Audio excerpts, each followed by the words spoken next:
Omicron की बढ़ती रफ्तार से कोरोना की तीसरी लहर की दस्तक। 781 मरीज ओमिक्रॉन से अब तक संक्रमित। दिल्ली मुंबई के ताज़ा आंकड़ों से ओमिक्रॉन संक्रमितों की संख्या में उछाल। दिल्ली में 238 तक ओमिक्रॉन पॉजिटिवों की संख्या। महाराष्ट्र में 167 केस। कोरोना संक्रमण के बेकाबू रफ्तार ने बजाई खतरे की घंटी। दिल्ली में येलो अलर्ट जारी। ग्रेडेड रेस्पॉन्स एक्शन प्लान लागू। 50% सवारी के साथ बढ़ाई मुश्किलें। दिल्ली के मेट्रो स्टेशन के बाहर लंबी लंबी लगी लाइन। ओमिक्रॉन के बढ़ते मामलों के बीच केंद्र में हलचल। शाम 4 बजे पीएम मोदी ने बुलाई मंत्रिपरिषद की बैठक। दिल्ली में बंद कर दिए गए स्कूल, कॉलेज, शिक्षण संस्थान। निजी दफ्तरों में 50% होगी क्षमता। दिल्ली में बस, मेट्रो, रेस्टोरेंट, बार हर जगह 50% क्षमता के साथ आएंगे लोग। मल्टीप्लेक्सेस, बैंक्वेट हॉल, स्पोर्ट्स अगले आदेश तक सभी बंद। कोरोना के तेजी से बढ़ते मामलों पर डीडीएमए की महत्वपूर्ण बैठक। एलजी बैजल और मुख्यमंत्री केजरीवाल होंगे शामिल। मुंबई में 24 घंटे में कोरोना के 1377 नए मामलों से हड़कंप। महाराष्ट्र में 167 ओमिक्रॉन संक्रमित। 28 दिन में 22 राज्यों तक पहुंच चुका है ओमिक्रॉन। राजस्थान में 24 घंटों में 97 ओमिक्रॉन के मरीज। यूपी में कोरोना के बढ़ते केसेस पर सरकार सतर्क। एक दिन में 80 मामले आए। कोरोना प्रभावित राज्य घोषित किया गया। नोएडा में बढ़ने लगा कोरोना के मरीजों का आंकड़ा। 24 घंटों में आ गए 28 केस। पुडुचेरी पहुंच गया ओमिक्रॉन, 2 लोग पॉजिटिव।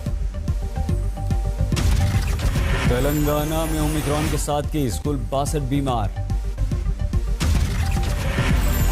गुजरात में तेजी से फैल रहा है ओमिक्रॉन। एक दिन में 5 नए केस, अब तक 78 मरीज। बिहार में पिछले 24 घंटे में कोरोना के 47 नए मामले। नीतीश ने कहा तीसरी लहर की ये दस्तक।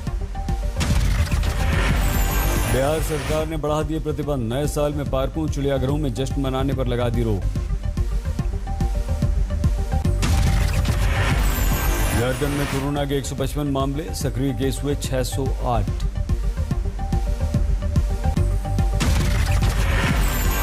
सबसे ज्यादा रांची में 53 मामले। रांची में 174 सक्रिय कोरोना के मामले।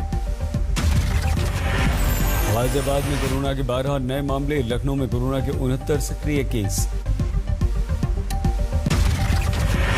केरल में बेकाबू कोरोना की रफ्तार। ओमिक्रॉन के 84 संक्रमितों तक पहुंचा आंकड़ा। हिमाचल के बिलासपुर में स्कूल में 9 बच्चे कोरोना पॉजिटिव। प्रिंसिपल समेत 4 और पॉजिटिव मिले। कोरोना पॉजिटिव हुए बीसीसीआई अध्यक्ष सौरव गांगुली अस्पताल में भर्ती। टीएमसी नेता डेरेक ओब्रायन को कोरोना वायरस ने घेरा। संपर्क में आने वाले लोगों से टेस्ट कराने की अपील।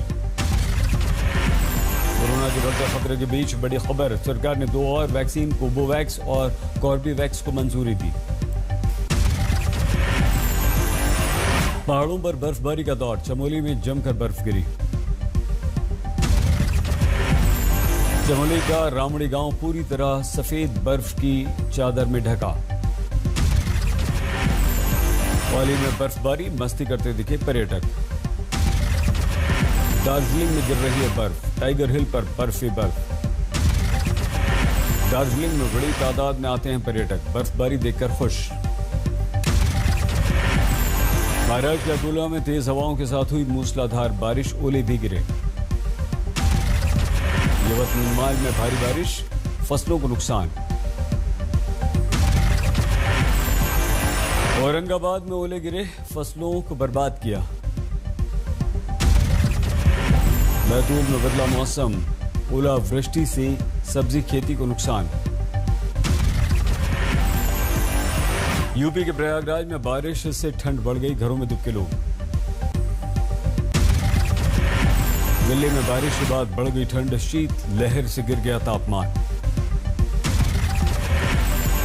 राजस्थान के जैसलमेर में ओलावृष्टि। पर्यटकों ने जमकर उठाया लुत्फ। मध्य प्रदेश के छिंदवाड़ा में आसमान से बरसे ओले। पारा लुढ़का। आगर मालवा में बारिश हो रही है। कड़ाके की ठंड पड़ रही है। फसलों को नुकसान हुआ। वाशिम में बदला मौसम, तूफानी बारिश के साथ गिरे ओले। वित्त व्यापारी पीयूष जैन के कन्नौज वाले घर से 19 करोड़ रुपए सोना चांदी बरामद। पूरे हिसाब किताब कैश के साथ पीयूष जैन के घर के बाहर सुबह 9 बजे 3 ऑफिसर्स की टीम बाहर निकली। कन्नौज में छापा खत्म होने के बाद घर के बाहर नजर आया पीयूष जैन का बड़ा बेटा प्रत्यूष। पीयूष जैन के कानपुर कन्नौज ठिकाने से अब तक 257 करोड़ कैश और करीब 100 करोड़ रुपए का सोना बरामद। मांझी के नीतीश सरकार गिराने की धमकी के बाद बैकफुट पर बीजेपी, डैमेज कंट्रोल में जुटे मोदी। ओडिशा में 3 जनवरी से पहली से 5वीं क्लास के स्कूल खोलने का निर्णय। यूपी में चुनाव आयोग की टीम का दूसरा दिन, सभी जिलों के डीएमएसपी से बात करेंगे। यूपी में सीएम योगी कई परियोजनाओं का करेंगे शिलान्यास। फर्रुखाबाद, अमरोहा में चुनावी रैली। फिरोजाबाद में प्रियंका की महिलाओं से शक्ति संवाद, घरेलू चुनौतियों पर होगी बात। उत्तराखंड चुनाव पर कांग्रेस स्क्रीनिंग कमेटी की बैठक।